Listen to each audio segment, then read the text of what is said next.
जय धन्वंतरी और गुरु वंदना के साथ हम आज शुरू करेंगे छर्दी चिकित्सा का द्वितीय भाग, और जिसके अंतर्गत हम पूर्ण रूप से चिकित्सा अनुबंधित जो चरक संहिता के अंतर्गत वर्णन आ रहा है उसको हम किस तरह से संकलित स्थिति में अभ्यास कर सके उसके बारे में हम देखेंगे। पहले तो हम ये जान लें कि संहिता जो है उसका जो वर्णन है, संहिता में जो सूत्र निदान मीमांसा इंद्रिय चिकित्सा कल्प और सिद्धि और जो संहिता है वो पूर्ण रूप से सूत्रित स्थिति या तो संकलित स्थिति में लिखी गई है। और चिकित्सागामी अभिगम यदि हम अपनाना चाहे या उसका हम यदि पठन करना चाहे तो उसका मूलभूत विज्ञान संकलित स्थिति में ही छुपा हुआ है। और चरक संहिता या तो हमने पहले भी कहा था, संहिता शब्द उसी को ही लिखा जाता है जो संकलित और सूत्रित स्थिति में लिखी हुई हो। तो संकलित और सूत्रित स्थिति को व्याख्यायित करने हेतु ये चरक संहिता का पूर्ण रूप से वर्णन है। उसके अध्याय स्थान चतुष्क आदि का आपको संकलित स्थिति में आपको अभ्यास करना चाहिए। उस अभ्यास को किस तरह से हमें देखना चाहिए उसका यहाँ हम आपको संक्षिप्त में निरूपण आपके सामने रख रहे। तो पहले तो छर्दी जो है ये पूर्ण रूप से जठराग्नि आश्रित अनवायु स्रोतस का व्याधि है। उसका केंद्रगामी चिकित्सा जठराग्नि और अनवायु स्रोतस के आसपास ही रहती है।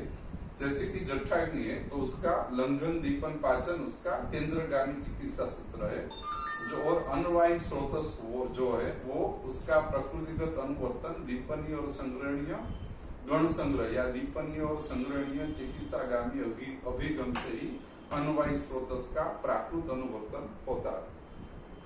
दूसरा, छर्दी का प्रकृतिगत दोष यानी कि जिस प्रकृतिगत दोष में विघात होने से छर्दी उत्पन्न होती है वो है कफ। अतिसार में कौन था? वात था। और ग्रहणी में पित्त निर्देश था। तो पित्त, वात और कफ के तीन व्याधि संग्रह हमने देखे, अतिसार, ग्रहणी और छर्दी।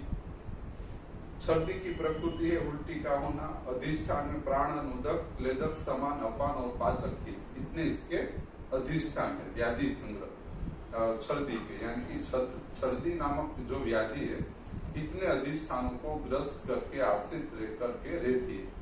तो जिससे क्या होता है, यदि आपको अधिष्ठान, मूलभूत प्रकृति दोष, मूलभूत स्रोतस और निश्चित अधिष्ठान आदि का ज्ञान हो जाए तो उसके कारण आपका निदान परिवर्जन, उपक्रम, चिकित्सा क्रम और प्रकृति स्थापन निश्चित हो जाता है। चिकित्सा में द्वंद्व निकल जाता है।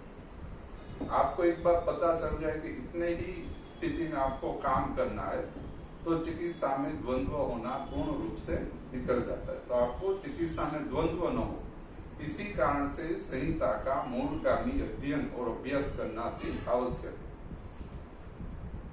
भेद इसके है वातज, पित्तज, कफत, सन्निपातज और दिष्टार्थ योगज छर्दी। और इसके पूर्व रूप क्या है? हृदयोत्क्लेश, द्वेषोसन और कफ प्रसेद।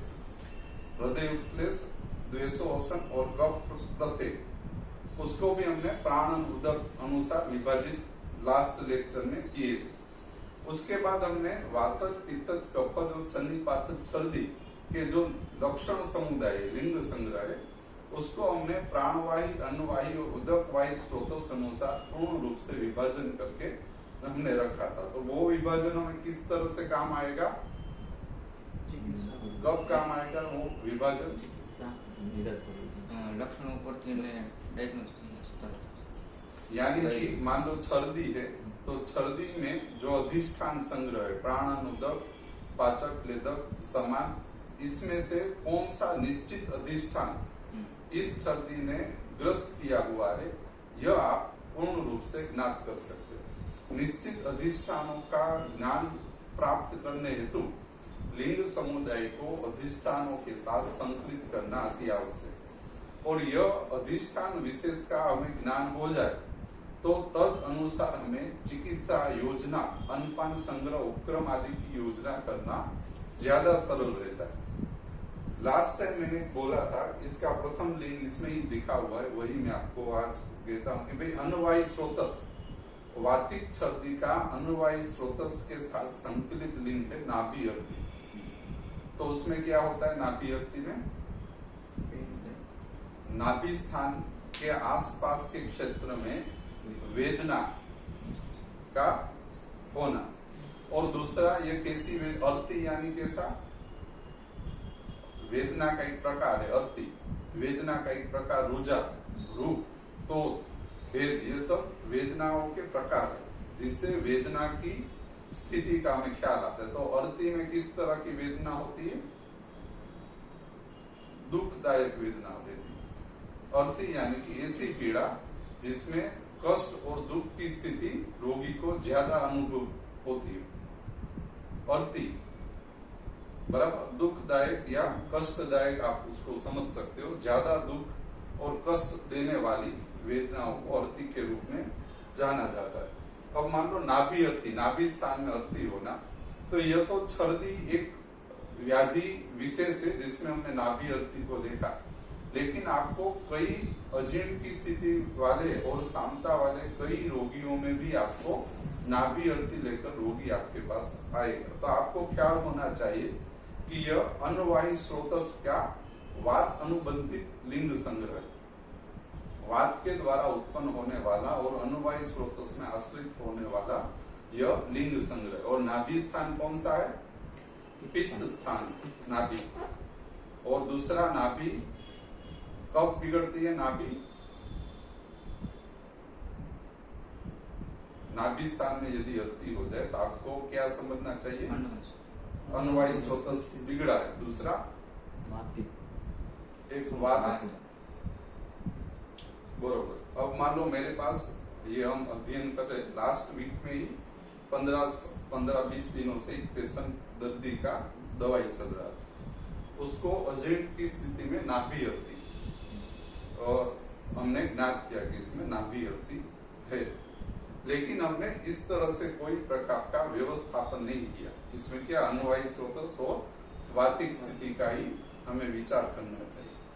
तो हमने क्या किया? नाभि अर्ति को सिर्फ वात अनुबंधित चिकित्सा से शुरू कर दिया। सिर्फ वात की, या आप अजीर्ण में वात आवृत सामता या वात अनुबंधित चिकित्सा ही हमने शुरू की। तो उसमें हमने XYZ नागरादि, हरितकी, वैश्वानर आदि योगों का हमने उपयोग किया। तो रोगी को जिस तरह का परिणाम मिलना चाहिए, मान लो उसका विबंध है, उसको मुख पाक था, वो मैं सब जोड़ सकता हूँ इसमें, लेकिन अभी नहीं जोड़।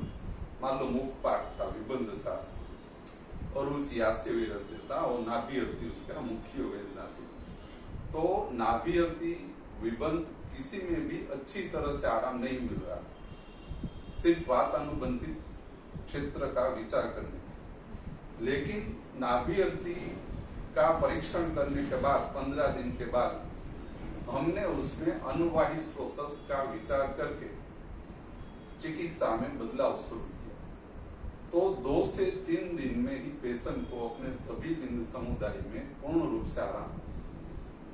जो 15 दिन की चिकित्सा में 15 दिन भी अच्छा से अच्छी चिकित्सा, जो आराम नहीं मिल रहा था, वो स्रोतसगामी चिकित्सा और अधिष्ठानों का अभिगम अपनाने से 2 से 3 दिन में पूर्ण रूप से विबंध, मुखपाक, नाभि अर्ति में पूर्ण आराम। तो आप समझो, जब आपका लाइन ऑफ ट्रीटमेंट पूर्ण रूप से फोकस्ड या केंद्रित रहता है, तभी आपके रोगी पुरुष में परिणाम अच्छी तरह से मिलते हैं। दूसरा क्या, ये तो मेरा थोड़ा मान लो 10-15 दिन पेशेंट या रोगी मेरे पास रहा कि भाई उसको लिंग सब वात अनुबंधित लिंग समझ के हमने इसको दोष विपरीत चिकित्सा की, वो हमने शुरू कर, लेकिन योग्य परिणाम नहीं मिला।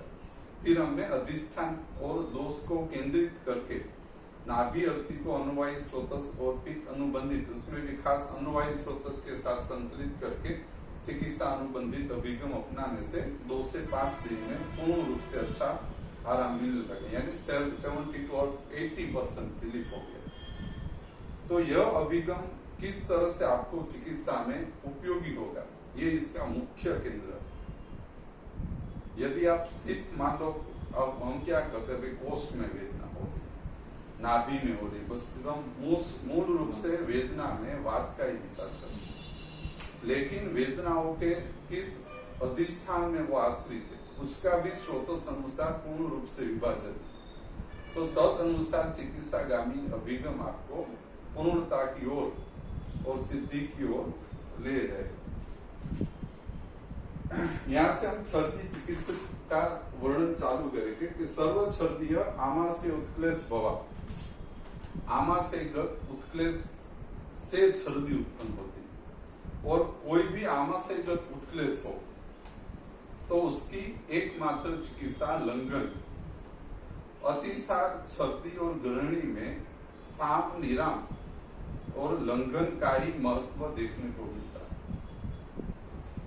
आप अतिसार, छर्दी, ग्रहणी चिकित्सक का अभ्यास करें तो उसमें लिखा है यदि साम निराम लंघन चिकित्सा आप करवाए, अगर ठीक नहीं होता तो ही आपको अलग अलग प्रमथ्य कसाई और अलग अलग कल्पना कालांतर में जो वर्णन करेंगे उसका तभी आपको उपयोग करना है। क्योंकि अतिसार, छर्दी, ग्रहणी पूर्ण रूप से जठराग्नि, कोष्ठ और आमाशय आश्रित रहती है। तो पहले तो आपको लंघन ही चालू करवाना। तो अभी मान लो आप लंघन नहीं करवाते हो तो आपको परिणाम मिलने की शक्यता बहुत कम है कि आपको उसका छर्दी ठीक होगा या उसका अतिसार आपको ठीक होगा या ग्रहणी ठीक होगा। लंघन सिद्धि और लंघन करवाना अति आवश्यक। तो लंघन में किस तरह से हमें करवाना चाहिए? मुद्गयूस, पक्वोदक, सुंठी धान्य से ही हमें चालू करवाना, बरोबर। तो लंघन के कौन से गुण है?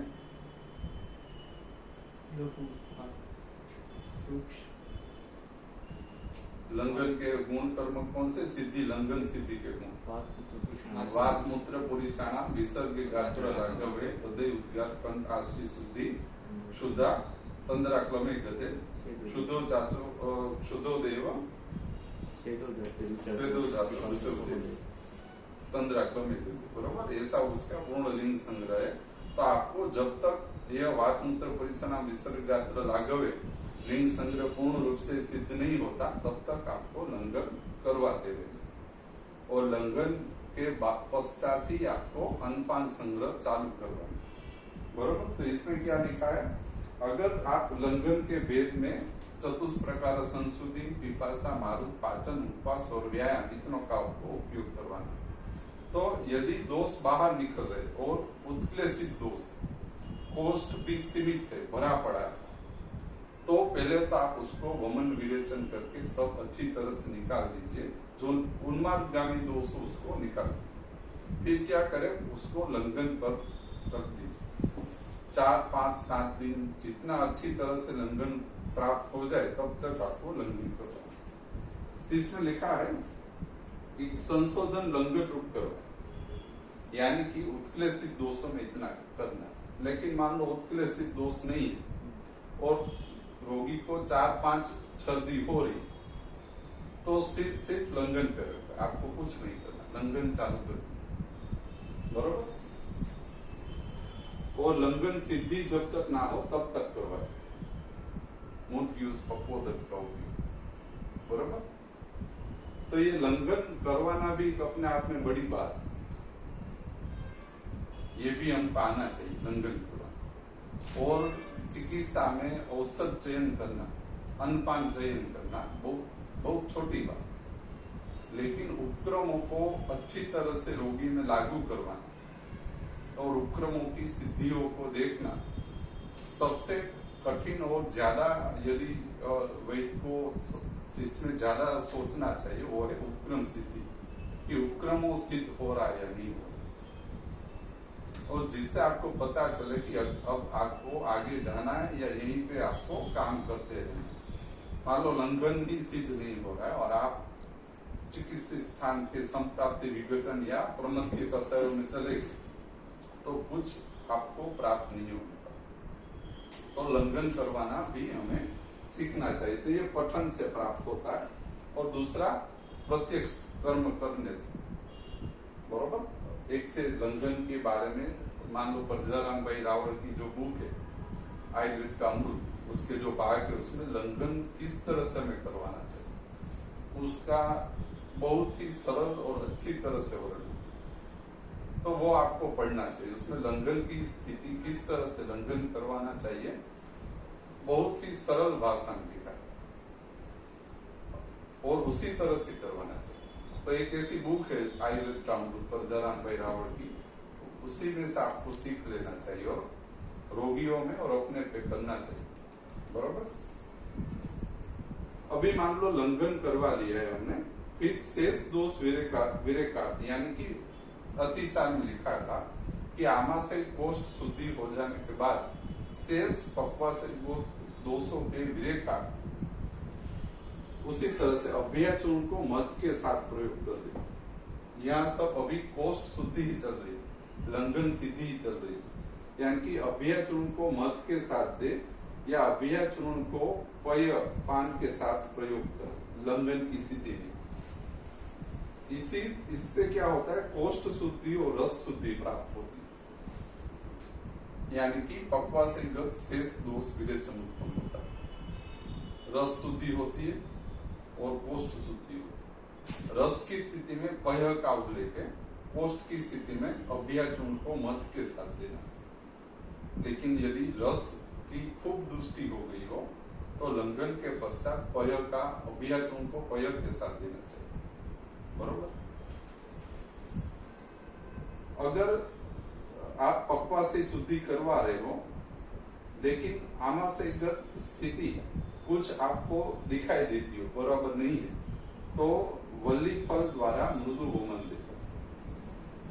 वल्ली फल यानी किशोर, बराबर, मृदु होमन करवा। बाद में आपको क्या करना है, संसर्जन कर्म चलाना है। वो संसर्जन कर्म आपको लघु, शुष्क, भक्षीय और भोजन द्वारा करवाना। सर्दी में लघु देना चाहिए, शुष्क देना चाहिए, भक्षीय देना चाहिए, बाद में भोजन देना चाहिए। इसका क्रम है, पहले भक्षीय दीजिए। भक्षीय यदि वो जीर्ण कर पाए तो उसको भोजन करवाना चाहिए। असित खादित पित्त भोजन जो है वो भक्षियों के बाद देना चाहिए। यानी कि यदि क्या वो जीर्ण कर सकते हैं, भक्षीय तो भोजन, तो ही उसको भोजन आपको देना चाहिए। लंघन में पहले भक्षीय दे, बाद में भोजन दे।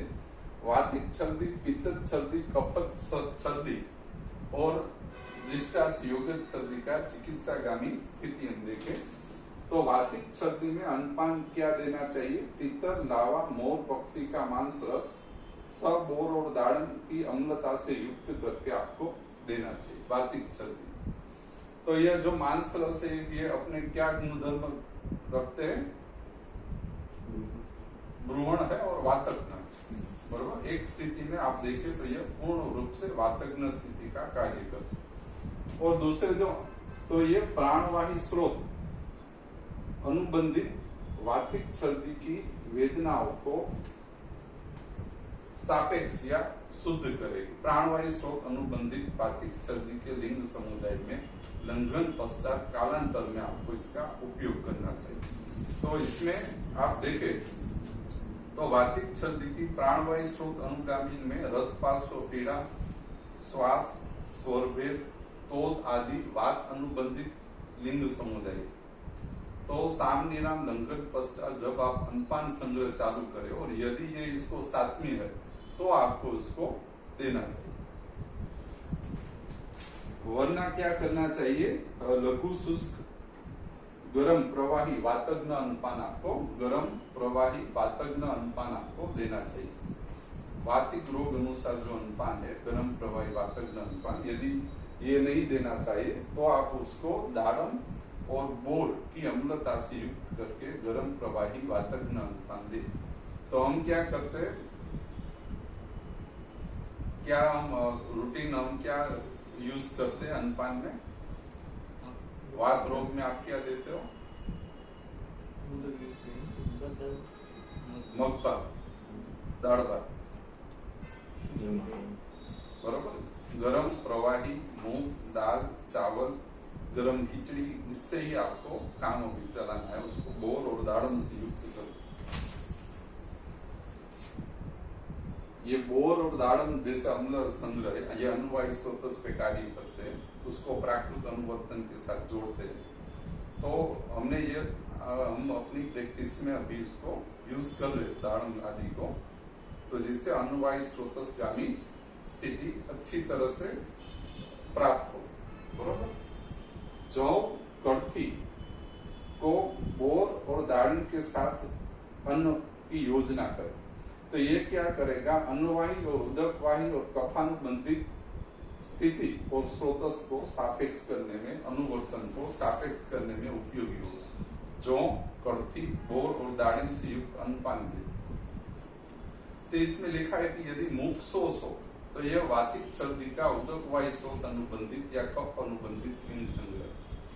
वातिक सर्दी का मुख शोष और उदकवाही अनुबंधित लिंग संग्रह हो तो आपको जौ कड़थी बोर और दाढ़ी की अम्लता से कार्य करना चाहिए। बरोबर। दूसरा है पंचमूल सिद्ध यूसो का उपयोग करें। फिर इसमें मान लो अन्नपान क्या देना है तो वे इसमें यूसो का वर्णन आ रहा है, तो आप वातिक सर्दी में यूस आराम से दे सकते। लेकिन कब पंचमूल सिद्ध करें, जब प्राणवाही स्रोतस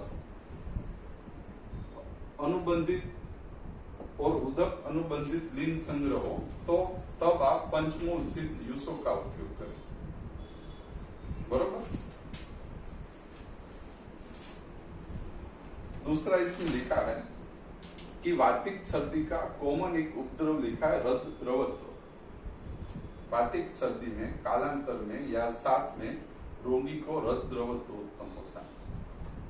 तो यदि रद्रवत्व उत्पन्न हो तो आपको त्रयुषण और त्रिलवण सिद्ध घृत का प्रयोग उसको अन्नपान के साथ करवाना चाहिए। त्रयुषण रद्रवत्व में क्या होता है प्रदीप भाई, क्या होता है रद्रवत्व में?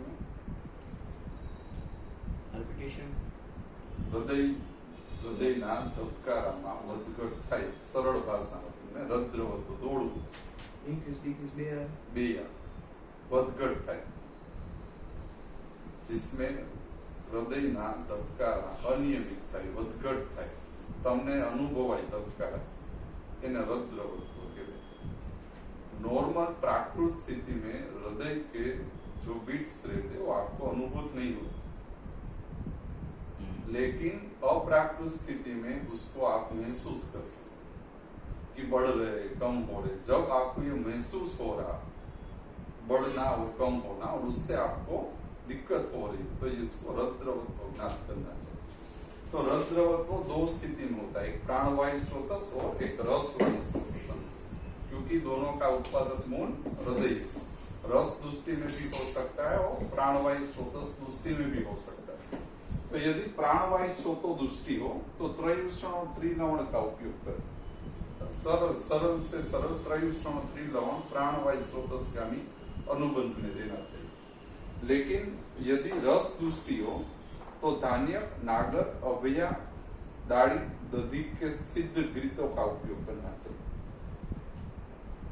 मान लो रस पूर्वक रद्रवत्व उत्पन्न हो तो आपको नागर धान्य दाढ़ी दधी सिद्ध घृत और अभिया सिद्ध घृतों का उपयोग करना चाहिए। तो ये रस शुद्धि अच्छी तरह से करते, जबकि त्रयुषण और त्रिलवण प्राणवायु स्रोत अनुबंधित शुद्धि और वात का सापेक्षत्व अच्छी तरह से करेगा। और उसी वात का रस दृष्टि हुआ हो तो आपको धान्य नागर अभिया दाढ़ी दधी सिद्ध घृत का उपयोग करना चाहिए। तो यदि आप शुंठी धान्य को आप देते हो तो वो अच्छी तरह से रस शुद्धि तक कार्य कर देते। और यदि आप शुंठी धान्य नहीं दे, सिर्फ आप नागरादि का ही योग दे तो यह नागरादि कोष्ठ जठरांगी लंघन दीपन पाचन कोष्ठ पर कार्य करे। लेकिन आपको रस तक कार्य करना, रस शुद्धि तक जाना है तो आपको इसमें नागर धान्य का उल्लेख है। नागर धान्य अभया दाढ़ी घृत और दूसरा क्या लिखा है दधी, इसमें ऐड करना चाहिए। तो रस शुद्धि तो रद्रवत्व के दो ही योग से इसमें देखिए, एक प्राण का है और एक रस का। तो यह आपको गुण संग्रह आपको काफी अच्छी तरह से, मान लो आप अभी ये तो यहाँ इसमें ये लिखा है, लेकिन आपको रसगत दृष्टि आपके पास आ रही तो आपको 110% शुंठी धान्य खुद ही दे। आपके पास रोगी आ रहा है तो कब आपको शुंठी धान्य क्वाथ इसमें दे या ना दे, उसको आप स्पष्ट समझ लीजिए। जब रस दुष्टि लेकर आ रहा है तो रस दुष्टि के कौन से लिंग है? अश्रद्धा, रुचि, आशी, वैश्य, अनुमत, ज्वर, तंद्रा, अल्लास, गौरव, पांडुत्व, सोतरो, लेग्य, नासे, अग्नि, अयथा, वलय, फलितानी आदि। तो यह रस दुष्टि में तो आपको देना ही देना, सुनता नहीं। अगर आप प्लेन पक्वोदक देते हो तो इतना वो रस शुद्धि नहीं कर पाए। आपने अभिया सिर्फ अभिया दे रहे हो, पक्वोदक और अभिया, तो ये पोस्ट का ही यही करेगा, पक्वा से दोष विरेच। लेकिन शुंठी धान्य के साथ आपने अभिया दे दी तो ये रस शुद्धि करेगा। जिसमें इसमें लिखा भी है कि पय, पय यानी ये पक्व पय की बात। इसी तरह से आप शुंठी धान्य के साथ डाल दो तो ये रस शुद्धि तक अच्छी तरह से जाएगी। बस इतना ही वातिक छल्दी अनुबंधित सरल और संक्षिप्त वर्णन संहिता में। इसके बाद आता है पैतिक छल्दी। पैतिक छल्दी में लिखा है कि लंघन साम निरम चिकित्सा के पश्चात कसाई का एक उपयोग करे जिसमें द्राक्ष, विदारी, तिवृत को इक्षुरस के साथ पका कर दे। इक्षुरस द्वारा कसाई बनाए, इसमें द्राक्षा, विदारी और तिवृत द्वारा विरेचन करवा। ये कौन सा विरेचन है? और इसमें लिखा है कफा से स्थापित हो, आमा से आश्रित हो तो स्वादु वमन द्वारा पित्तहरण करे। आमा से पक्वा से दुष्टि का विचार करके दोष अथवा तो भेषज संग्रह तैयार करे। तो वमन कब देना चाहिए? आमा से दुष्टि और विरेचन पक्वा से दुष्टि। तो तिवृत पक्वा से पे कार्य करता है। और इसमें लिखा है स्वादु द्रव्य द्वारा आमा से शुद्ध करे। तो वमन द्रव्य ऐसा चयन करे जो ज्यादा पित्त शुद्धि करवा रहा। कौन सा आप बोलिए? छेठी मत स्वादु है और वो कफ से कफग्न भी है लेकिन पित्तग्न भी है। दूसरा स्वादु नहीं है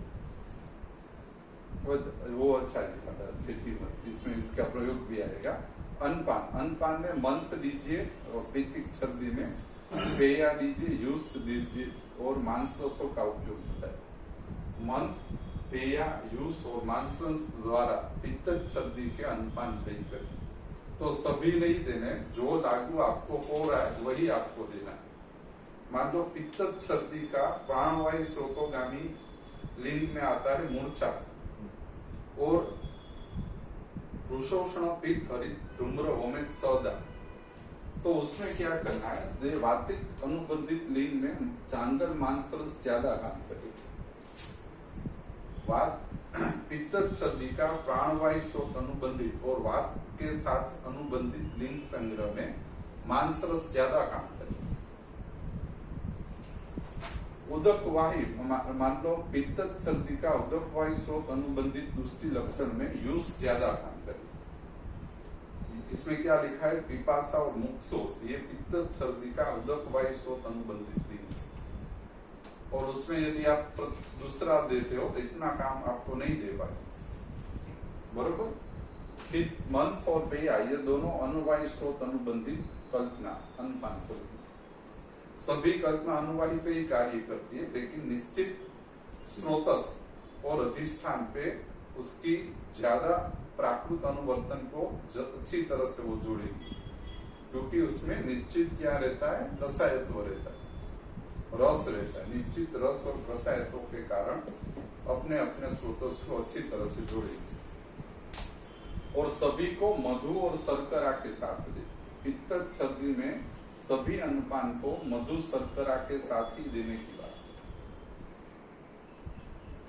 मैंने लास्ट टाइम भी कहा था, यदि आपके रोगी को अदरक, शुंठी, हल्दी आप दे रहे हो और यदि रोगी कह रहा है कि उसको गर्म लग रहा है या उसकी कटुता और उष्णता उसको व्यक्त हो रही, तो आप उसको, यदि उसकी आवश्यकता भी है और उसको उष्णता और कटुता लग रही है उस रस की, तो यदि आप उसको शीतता और मधु के साथ दे देंगे तो वो उसका कटुता और उष्णता उसको नहीं लगेगी। अदरक के रस को मध के साथ देने से उसकी उष्णता और कटुता रोगी को नहीं महसूस होगी और अपने गुण कर्म अच्छी तरह से धारित करता है। कोई किसी को यदि आप हल्दी दे रहे हो, नहीं उसको सूट होगा, तो आप उसको सक्षोद्र या मध के साथ, तो 110% उसको कुछ नहीं होगा। तो यह कहां से ज्ञात होता है? संहिता अध्ययन से ज्ञात होता है। बरोबर। पानीय कौन सा देना चाहिए? पित्त सर्दी में कौन सा पानीय दे? तो वातिक सर्दी में कौन सा पानीय देना चाहिए? तो शुंठी दानी दी, अच्छा से अच्छा पानी। पित्त सर्दी में लिखा है 3-4 पानीय लिखे पित्त सर्दी। तो मृद, भ्रुष्ट, लोष्ट, उदक, उसमें क्या होता है? इस वजह से उदक किस तरह से तैयार होते हैं? मट्टी का जो माटीનું ઠીકરું હોય એને ગરમ કરી પાણીમાં ડૂબોળી અને જે પાણી તૈયાર થાય એને મૃદ, ભ્રુષ્ટ, લોષ્ટ, ઉદક કહેવાય। बरोबर, सरल भाषा में। तो ये कहाँ पे कार्य करता है? वो अन्न और प्राण स्रोतसगामी अनुबंधों में कार्य करता है। जम्बू कसाई का पानीय के रूप में उपयोग करें। जम्बू कसाई कहाँ पे कार्य करता है? उदक वाही पित्त सर्दी का उदक अनुबंधित स्थिति सापेक्ष करने के जम्बू पानीय योग्य। दूसरा आम्रपान रस, ये भी अन्न और प्राण को अच्छा करेगा। आंबाना पान रस थी पक्व करीने पान दे, तो ये क्या करेगा? प्राण और अन्न को सापेक्ष अनुवर्तन के साथ शीघ्रता से जोड़ेगा। सब में क्या करे? समधु दे शीत पान करवाए, समधु शीत पान करवाए। तो 3-4 पक्वोदक या 3-4 पानीय लिखे, लेकिन आपको निश्चित पानीय ही यूज, सब पानीय नहीं दे। बरोबर। दूसरा आता है लेह्य योग। तो 4 लेह्य योग लिखे हैं। एक लिखा है कि भाई खजूर, द्राक्ष, बोर और नारियल का लेह्य बनाए। खजूर, द्राक्ष, बोर और नारियल का लेह्य।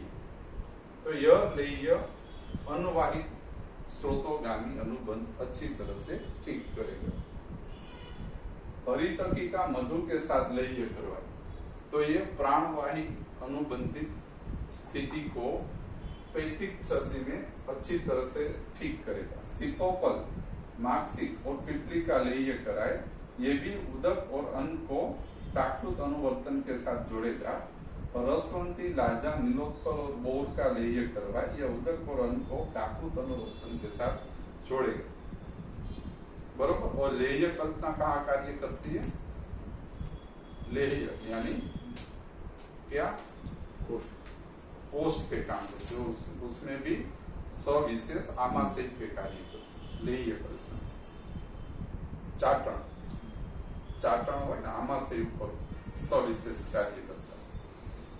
तो आमाशयगत पित्त सर्दी का आमाशयगत गुण संग्रह जब ज्यादा हो तब लेह्य कल्पना आप यूज। और दूसरा लेह्य कल्पना सर्दी को बंद करने की अच्छे से अच्छी कल्पना, लेह्य कल्पना। तो लेह्य ही देना चाहिए, क्योंकि सर्दी आमाशयगत उत्क्लेश से उत्पन्न होती है और आमाशयगत उत्क्लेश को और आमाशय के प्राकृत अनुवर्तन में वहां ज्यादा समय तक रहने वाली कल्पना हो तो वो लेह्य कल्पना। बराबर। तो लेह्यों का ही ज्यादा उपयोग करना चाहिए। दूसरे शीत कसाई लिखे, शीत कसाई कल्पना। इसमें क्या लिखा है? शीत कसाई में एक गिलोय का शीत कसाई दे, 1, 2, 3, 4, 5, 6 और 7 शीत कसाई लिखे। तो एक गिलोय का शीत कसाई दे। पित्त सर्दी में शीत कसाई में गिलोय का शीत कसाई बनाए। कब बनाना चाहिए? जब वात पित्त अनुबंध आपको ज्ञात हो, प्राणन का अनुबंध ज्ञात हो, तब आपको गिलोय का शीत कसाई देना चाहिए। गेहूं मूल का शीत कसाई बनाए। गेहूं मूल का शीत कसाई पूर्ण रूप से वातज्ञ शीत कसाई, बराबर। दूसरा, मग, मूंग और पिपली का शीत कसाई बनाए और चने का शीत कसाई बनाए। तो यह पूर्ण रूप से कफ और उदक अनुबंधित क्षेत्र पे कार्य करने वाला शीत कसाई। उसीर और धान्य का शीत कसाई बनाए, तो यह पूर्ण रूप से पित्त अनुबंधित स्थिति को सापेक्ष करने वाला शीत कसाई। दूसरा है शेरडी का रस का शीत कसाई दे, तो यह पित्त अनुबंधित क्षेत्र पे दुग्ध और शेरडी, दुग्ध में वात पित्त दोनों है, शेरडी में भी वात पित्त आ सकते हैं, लेकिन पित्त अनुबंधित क्षेत्र पे कार्य करने वाला शीत कसाई।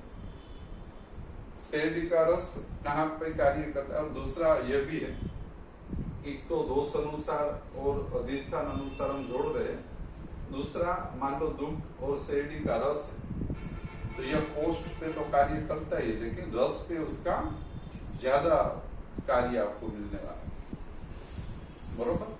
दुग्ध और शेरडी के रस, तो भाई उसीर और धान्य भी पित्तज्ञ है, लेकिन यह कोष्ठ पे ज्यादा कार्य करेगी, बराबर। उस तरह से आपको देखना है। पित्त छर्दी में निश्चित चूर्ण, एक ही चूर्ण बताया है, 1 से 2 सुगंधी वाળો ચોખાનું ધોણ અને મધ સાથેનું સુગંધી વાળાનું ચૂર્ણ દેવા पित्त छर्दी में। तो ये क्या है, मनोज्ञ है और पित्त छर्दी का अनुवायी स्रोत अनुबंधित सापेक्ष अनुवर्तन करता है। फिर कल्क, कल्पनादी है, चंदन, मध, आमले का रस, सोना गेरू, सुगंधी वाળો मध ने ચોખાના ધોણ સાથે આપવાનું। लेकिन ये सब कब करवाना है, जब आप लंघन, दीपन, पाचन और दोष शुद्धि करवाने के पश्चात और अन्नपान देने के पश्चात यदि ठीक नहीं हो रहा है, तभी आपको 2 से 3 कल्पना यहाँ पे बताई है, उसका आपको उपयोग करना है, बरोबर। तो पोस्ट करना। तो हमने देखा कि पित्त छर्दी में अलग अलग प्रकार की योजनाओं का उल्लेख। दूसरा, एक दूसरा बात है कि आप सूत्र स्थान, यह भी एक अच्छी बात है कि चिकित्सीय स्थान के जो व्याधियों का गुण संग्रह बताया गया, लक्षण संग्रह, व्याधियों का लक्षण संग्रह, और सूत्र स्थान में जो दोष अनुसार लक्षण संग्रह, उस दोनों में अलग अलग स्थितियां हैं। जो लक्षण संग्रह चिकित्सीय स्थान में बताए गए हैं, वो पूर्ण रूप से संरचनाओं का प्रतिनिधित्व करते हैं। और आपको ज्यादा अध्ययन से ज्ञात होगा कि चिकित्सीय स्थान में जिस प्रकार के निश्चित लक्षण संग्रह बताए, ऐसे लक्षण सूत्र स्थान में देखने को नहीं मिलते। सूत्र स्थान में जो लक्षण समुदाय, वो लक्षण समुदाय आपको चिकित्सीय स्थान में कम देखने को मिलेगा। दोनों के लक्षणों में भिन्नता है। सूत्र स्थान के लक्षण समुदाय पूर्ण रूप से दोष आश्रित है। चिकित्सीय स्थान के लक्षण समुदाय पूर्ण रूप से समूर्छनाओं के आश्रित है। यदि चिकित्सीय स्थान के लक्षण समुदाय मिल रहे रोगी पुरुष में, तो आपको समझना चाहिए ज्यादा गंभीर समुचित दोष दूसरी समूर्छना जनित व्याधि और मलगत स्थिति, यानी मलिनीकरण या समूर्छन उत्पन्न हो गया। मान लो इसमें जो लक्षण देखे, भाई नाभि हल्की होना, मुख शोष होना, तो ये कॉमन नहीं। सूत्र स्थान में कहीं भी ऐसे तीव्र लक्षणों का, समुचित लक्षणों का वर्णन भी नहीं। ये वर्णन शुरू होता है चिकित्सीय स्थान से। तो ये निश्चित प्रेजेंटेशन आपको समूचना और गंभीरताओं का ज्ञात करवाता है। अब आता है कफत छर्दी।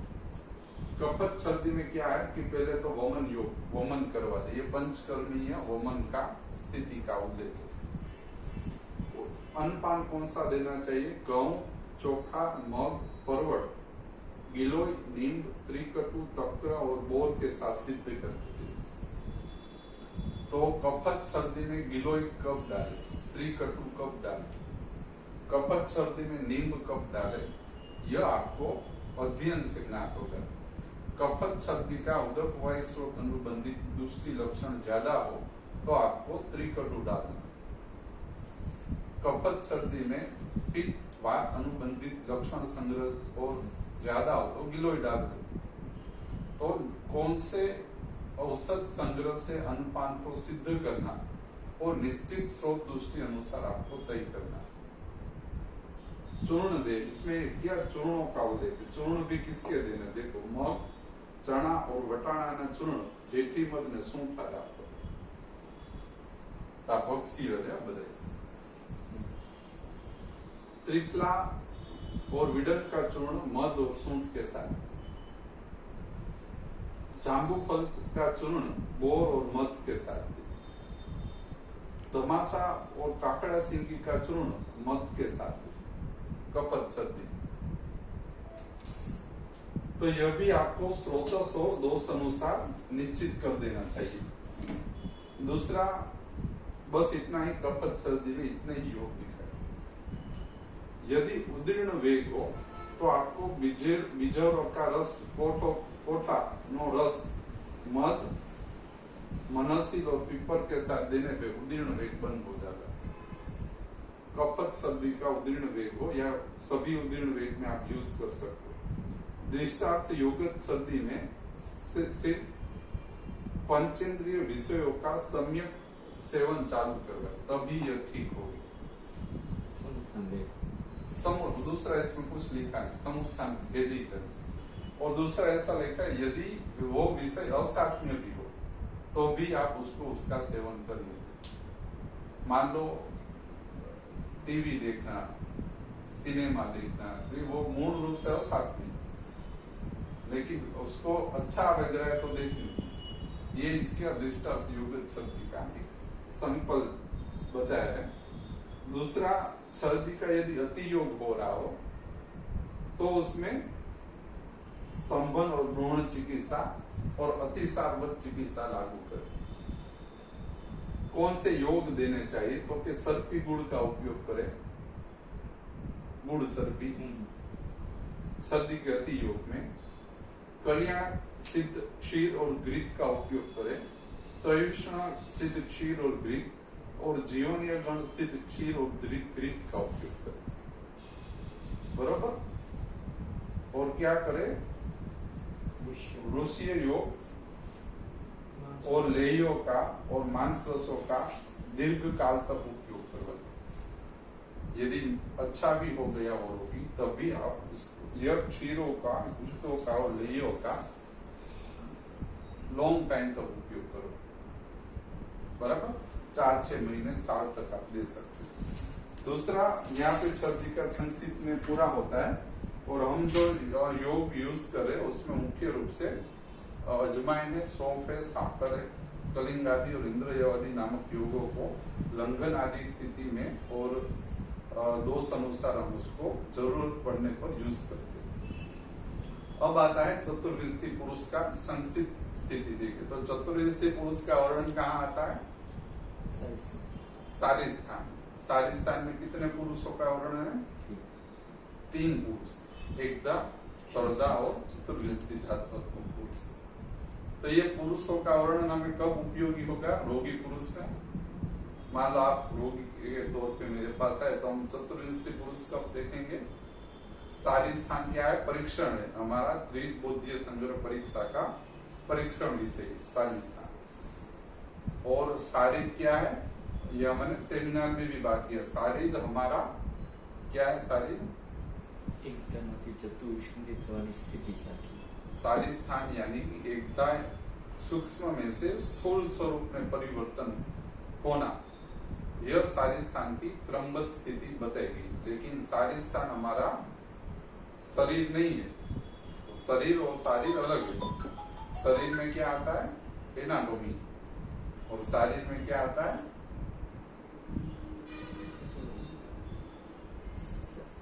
शारीर मुख्य केंद्र है।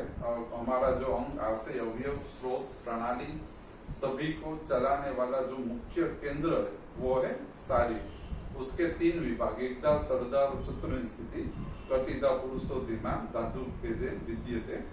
तो उसमें हम चतुर्विंशति पुरुष के बारे में बात करें तो चतुर्विंशति पुरुष में आता है आत्मा, महत्त्व, अहंकार और मन। तो ये जो पहला है आत्मा, मत तत्व, अहंकार और मन, ये चेतना पुरुष है। चेतना धातु का स्मृत पुरुष संज्ञ का, तो उसमें आत्मा, मत तत्व, अहंकार और मन चेतना पुरुष, तो ये हृदय स्थ रहता है। चेतना पुरुष का स्थान हृदय है। तो ये चेतना पुरुष शरीर में क्या करवाता है? हमारे जो अग्न्यात्मक कर्म है, आज्ञात्मक कर्म यानी विवेचन, गति, प्रेरणा, क्रिया, बल, आकर्षण, उत्साह, निश्चय, इच्छा, द्वेष, पंचेंद्रिय विषय ग्रहण, यानी कि आप समझ लो आपके शरीर में जितने भी व्यापार चल रहे वो सभी व्यापार जिस केंद्र के द्वारा हो रहे वो है कायक। दूसरा, कायग्नि के बिगड़ने के बिना कोई भी व्याधि शरीर में उत्पन्न नहीं होता। कायग्नि अनुवर्तन बिगड़ जाए तभी आपको जठराग्नि, धात्वाग्नि और महाभूताग्नि के व्यापार बिगड़ते और उस अनुसार निश्चित व्याधि संग्रह को लागू होता। और कायग्नि की चिकित्सा क्या है? लंघन और निदान परिवर्जन। लंघन भी यहाँ पे निदान परिवर्जन के रूप में ही लिखा हुआ। तो यह कहाँ से ज्ञात होता है? सारे स्थान का यदि आप अध्ययन करें तो उसमें कायग्नि के गुण संग्रह देखे। उस गुण संग्रह आप यदि देखें तो यह हमारे गुण संग्रह प्राण, अन्न, उदक, आपके लिवर, स्प्लीन सभी को जो चलाता है वो यह गुण संग्रह, उसके द्वारा यह कार्य करता है। तो कई बार आपको यह देखना होगा कि कौन सा गुण संग्रह बिगड़ा हुआ है।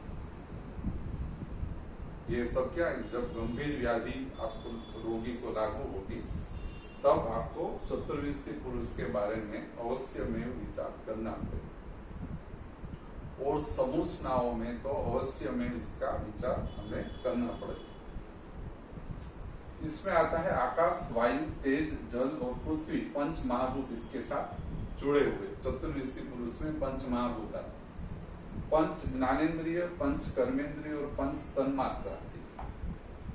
तो पंच तन्मात्रा क्या करती है?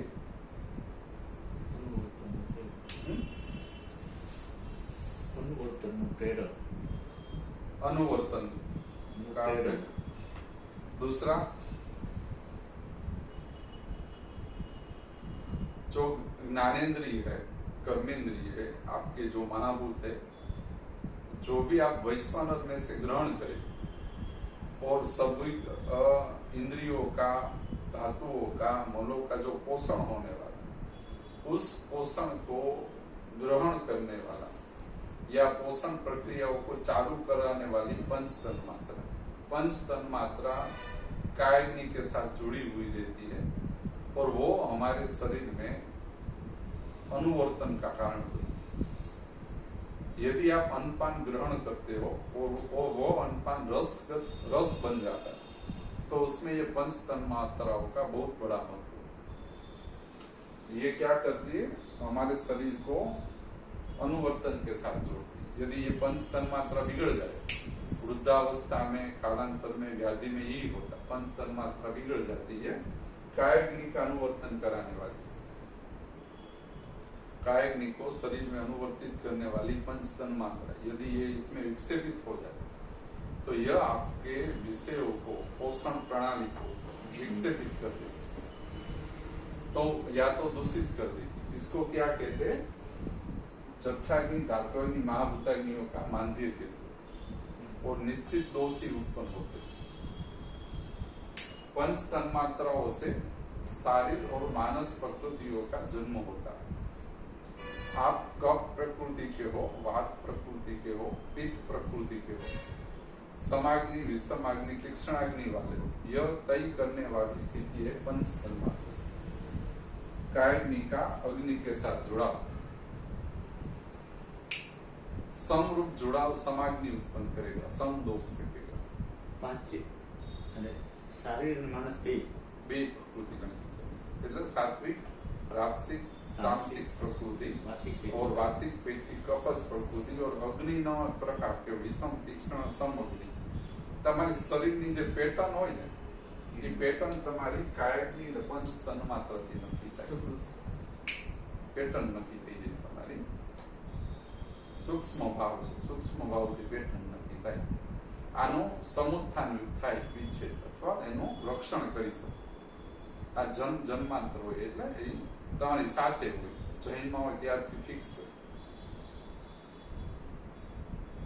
બરોબર પણ એટલું આપણે ડિટેલિંગમાં આનું તમે ટ્રીટમેન્ટમાં એક જ ઉપયોગ કરી શકશો કે લંઘન કરાવી શકો और निदान परियोजना करवा सकते वात प्रकृति हो तो वातज्ञ स्थिति पित्त हो तो पित्तज्ञ कफ हो तो कफज्ञ दिनचर्या ऋतुचर्या अनपन आदि का उपयोग करें पंच महाभूत आकाश वायु तेज जल और पृथ्वी कर्ण स्पर्श चक्षु रस और घ्राण हस्तपाद वाक उपस्थित तो ये जो आकाश और वायु है महाभूत इससे शरीर में वात दोष बनता है प्राणवायु स्रोतस अस्थि और पक्वा से जुड़े हुए तो इतने जो है कर्ण स्पर्श हस्तपाद सब स्पर्श आकाश और वायु यह एक दूसरे के साथ संकलित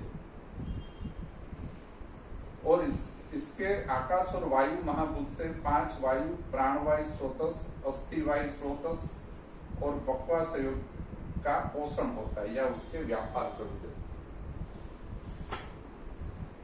यानी कि ये जो 2 महाभूत है उसको आपको प्राण अस्थि 5 वात और पक्वा से के साथ जोड़ने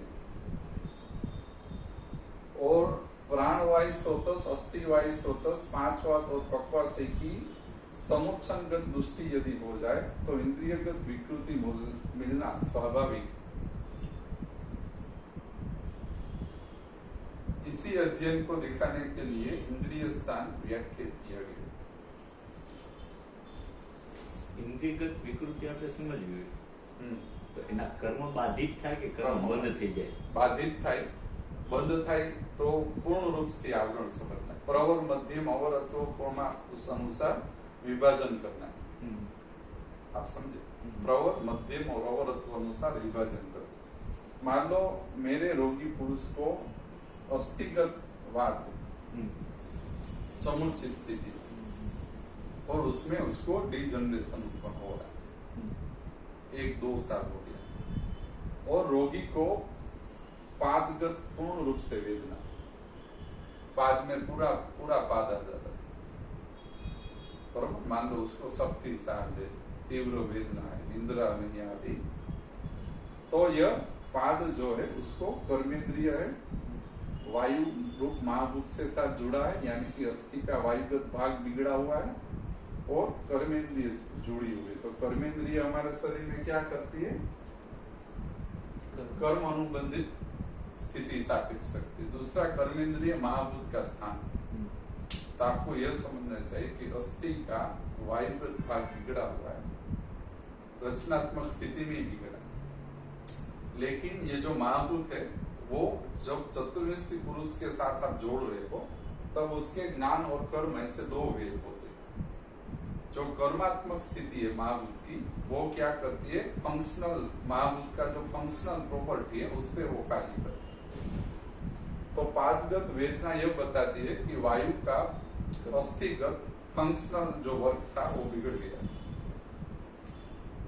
तो आपको वायु की और अस्थि की कर्मात्मक स्थितियों का विचार करना चाहिए पाद वेदना कर्म स्थिति या कर्म सापेक्ष करना चाहिए क्रिया अच्छी तरह से अनुवर्तित हो ऐसा आपको विचार करना चाहिए और रस में भी उत्तान धातु समझवानी कर्मात्मक हाँ उत्तान धातु आप समझ सकते क्रिया हानि इसमें होती और हस्त जो है वो दूसरी कर्मेंद्रिय है तो यह आकाश प्रदान दूसरा उसी तरह से तेजो महाभूत है रूप तन्मात्रा से जुड़ा हुआ है वागेंद्रिय और चक्षु इंद्रिय के साथ जुड़ा हुआ है तेज महाभूत से 5 पीत अनुवायु रक्त और श्वेत वायु स्रोतों का अनुवर्तन होता है अगर वो महाभूत की स्थिति में कर्म और ज्ञान की स्थिति बिगड़ जाए तो वागेंद्रिय और चक्षु इंद्रिय विकसित होती है सरल है इसमें बहुत जटिल नहीं जो जल और पृथ्वी रस गंध उपस्थ बुद्ध रस और घ्राण के साथ जुड़ी हुई जल और पृथ्वी से 5 कप रस उदक मांस मेद मज्जा सूत्र का पोषण होता है अब सरल यदि रस उदक जल पृथ्वी महाभूत समुच्चय में बिगड़ जाए तो उसमें कर्म और ज्ञान नामक ये दो इंद्रियों में विक्षेपित हो सकती आगे जाए। बराबर। तो इसमें आपको निश्चित अधिष्ठानों में कर्म और ज्ञानों का विचार करना चाहिए। तो ये संक्षिप्त वर्णन है, हम आगे जाके और भी उसको योग्य करेंगे। तो ये आपको किस तरह से संकलन हमें करना चाहिए उसके बारे में यह विचार ठीक है।